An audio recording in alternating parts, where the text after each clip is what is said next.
Hello everyone, আসসালামু আলাইকুম। সবাই কেমন আছো? আলহামদুলিল্লাহ, আমি ভালো আছি। আশা করি যে যেখান থেকে আমার ভিডিওটা দেখছো তোমরা সবাই ভালো আছো। আজকে আমি তোমাদের কাছে নিয়ে এসেছি চিকেনের আরও একটা রেসিপি নিয়ে। এখানে আমি কিছু ব্রয়লার চিকেন নিয়ে নিয়েছি। এটাকে আমি মিডিয়াম সাইজ করে কেটে নিয়েছি, সাথে অনেক কিছু হাড়ও আছে। এটাকে আমি ভালো করে ধুয়ে পরিষ্কার করে নিয়েছি। আজকে আমি যে চিকেনটা রান্না করব সেটা আমি রান্না করব জালি কুমড়া বা চাল কুমড়া দিয়ে। কার অঞ্চলে কি বলে জানি না, আমাদের অঞ্চলে এটাকে চাল কুমড়া বলা হয়, আবার কেউ কেউ জালি কুমড়া বলে। জালি কুমড়াটাকে আমি খোসা ছাড়িয়ে ভালো করে মিডিয়াম সাইজ করে কেটে ধুয়ে পরিষ্কার করে নিয়েছি। আর এখানে রান্নার জন্য নিয়ে নিয়েছি বড় সাইজের 2টা পেঁয়াজ কুচি করে নিয়েছি, একটা টমেটো কুচি করে, আর নিয়েছি 7-8টা আস্ত কাঁচামরিচ। এখন আমি রান্নার জন্য চুলার উপরে একটা প্যান বসিয়ে দিলাম। প্যানটা গরম হয়ে আসার পর আমি দিয়ে দিব রান্নার তেল। দিয়ে দিলাম পরিমাণ মতো তেল। এখন আমি তেলটা গরম করে নেব। তেলটা গরম হয়ে আসার পর আমি দিয়ে দিলাম পরিষ্কার করে রাখা চাল কুমড়া বা জালি কুমড়াগুলা। এখন এখানে আমি দিয়ে দিব পরিমাণ মতো লবণ আর অল্প পরিমাণে হলুদ। এখন আমি এটাকে নেড়ে ভালো করে তেলের মধ্যে ভেজে নিব। এই তো আমি এটাকে নেড়ে মিশিয়ে নিলাম। এখন ভালো করে ভেজে নিব।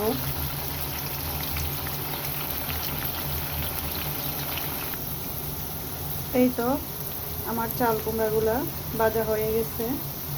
এখন আমি এটাকে তুলে নিব। এই তো আমি চাল কুমড়া বা জালি কুমড়াটাকে তেল থেকে ভেজে তুলে নিয়েছি। এখন আমি এই চাল কুমড়া ভাজা তেলের মধ্যে দিয়ে দিব আস্ত কয়েকটা গরম মশলা। গরম মশলাটাকে হালকা একটু ভেজে তারপর দিয়ে দিব আমি পেঁয়াজ কুচি। এখন পেঁয়াজটাকে আমি নেড়ে ভালো করে ভেজে নিব।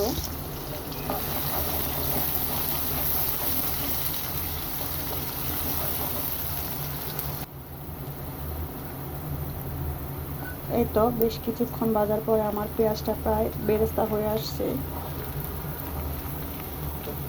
এখন এই পর্যায়ে আমি এখানে দিয়ে দিব বাটা মশলা। দিয়ে দিলাম 1 চা চামচ আদা বাটা আর 1.5 চা চামচ রসুন বাটা। এখন আমি এটাকে নেড়ে ভালো করে ভেজে নিব।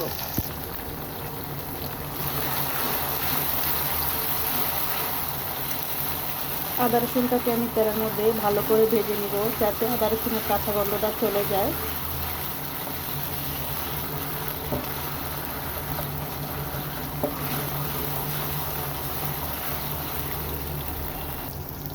এ পর্যায়ে যখন আদা রসুনটা ভালো করে ভাজা হয়ে যাবে, তখন আমি চুলার হিটটা লো ফ্লেমে রেখে সকল ধরনের গুঁড়া মশলাগুলো অ্যাড করে দিব।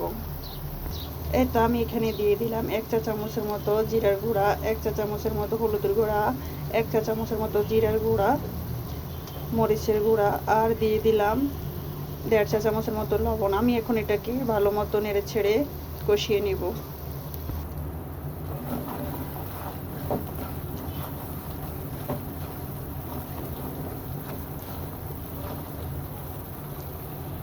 এ পর্যায়ে আমি খুবই অল্প পরিমাণে পানি অ্যাড করব, যাতে গুঁড়া মশলাটা না পড়ে যায়।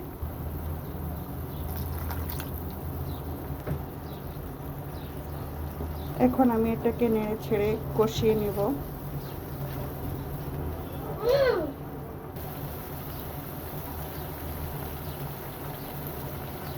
এই তো মশলাটাকে বেশ কিছুক্ষণ ভুনানোর পরে এই পর্যায়ে আমি আরও একটু পানি অ্যাড করব, আরও কিছুক্ষণ মশলাটাকে ভালো করে ভুনানোর জন্য।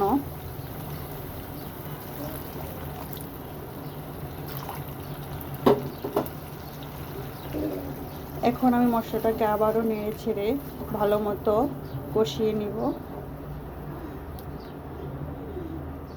এখন আমি এটাকে ঢেকে দিব। প্রায় 1 থেকে 1.5 মিনিটের মতো আমি মশলাটাকে লো ফ্লেমে কষাবো। এই তো 1.5 মিনিট পর আমি ঢাকনাটা তুলে এখন মশলাটাকে নেড়ে দিব।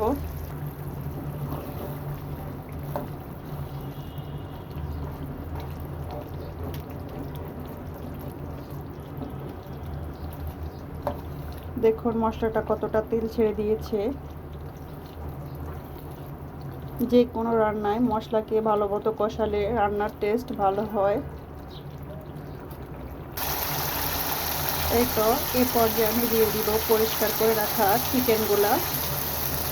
এই তো চিকেনটা দিয়ে দিলাম। এখন আমি এটাকে ভালো করে নেড়ে ছেড়ে মশলার সাথে মিক্স করে কষিয়ে নিব।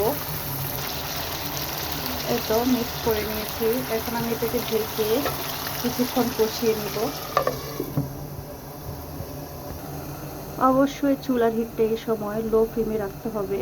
এই তো বেশ কিছুক্ষণ আমি মাংসটাকে কষিয়ে নিয়েছি। এর মাঝে আমি কয়েকবার ডাটাটা তুলে মাংসটাকে নেড়ে ছেড়ে দিয়েছিলাম। এখন আমি এটাকে নেড়ে ছেড়ে দিব।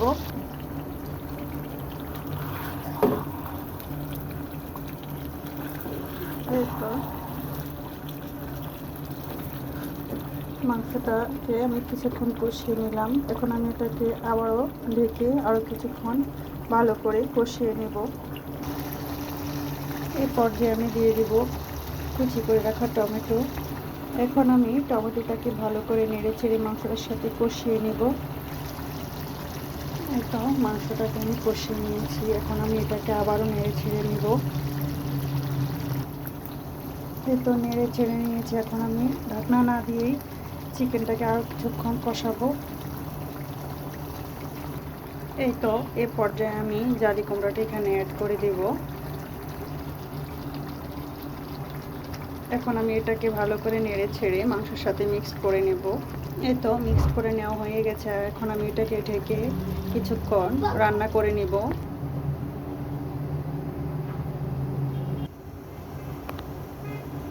এই তো এখন আমি ঢাকনাটা তুলে মাংসটাকে নেড়ে ছেড়ে দেব।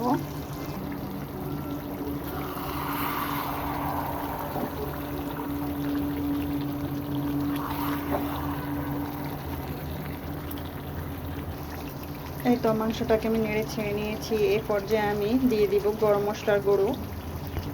এই তো এখানে আমি হাফ চা চামচের থেকেও কম পরিমাণে গরম মশলার গুঁড়ো দিয়ে দিয়েছি। যেহেতু আমি আস্ত গরম মশলা ইউজ করেছি তাই গরম মশলার গুঁড়োটা একটু কমিয়ে দিলাম। এখন আমি এটাকে নেড়ে ছেড়ে মাংসের সাথে মিক্স করে নিব। এই তো মিক্স করা হয়ে গেছে। এখন আমি এটাকে ঢাকনা দিয়ে আরও কিছুক্ষণ কষিয়ে নিব। এই তো এখন আমি ঢাকনাটা তুলে মাংসটাকে নেড়ে ছেড়ে দিব।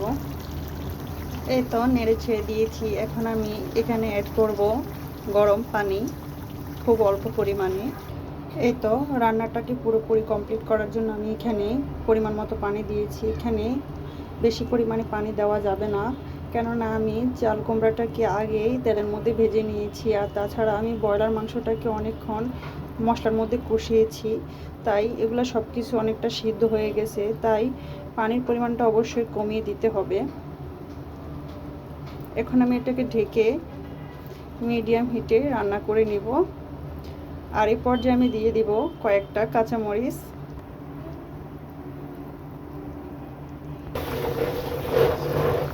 এই তো আমি এখন মিডিয়াম হাইটে এটাকে রান্না করে নিব। এই তো আমার জালি কুমড়া দিয়ে চিকেনের রেসিপি রান্না শেষ হয়ে আসছে। এখন আমি চুলাটা বন্ধ করে দিব। এই তো এই হলো আমার আজকের চিকেন দিয়ে জালি কুমড়া বা চাল কুমড়ার রেসিপি। রান্না করা হয়ে গেছে। এখন আমি এটা একটা বাটিতে তুলে নিব। এই তো আমার আজকের জালি কুমড়া দিয়ে ব্রয়লার চিকেনের রেসিপি। আপনারা অবশ্যই কমেন্টস করে যাবেন আর লাইক দিয়ে যাবেন। অবশ্যই একটা গঠনমূলক কমেন্টস করে বলে যাবেন আমার আজকের এই চিকেনের রেসিপিটা কেমন হয়েছে। এতক্ষণ থেকে আমার ভিডিওটা দেখার জন্য সকলকে ধন্যবাদ। সবাই সুস্থ থাকবেন, ভালো থাকবেন আর আমার জন্য দোয়া করবেন। আল্লাহ হাফেজ।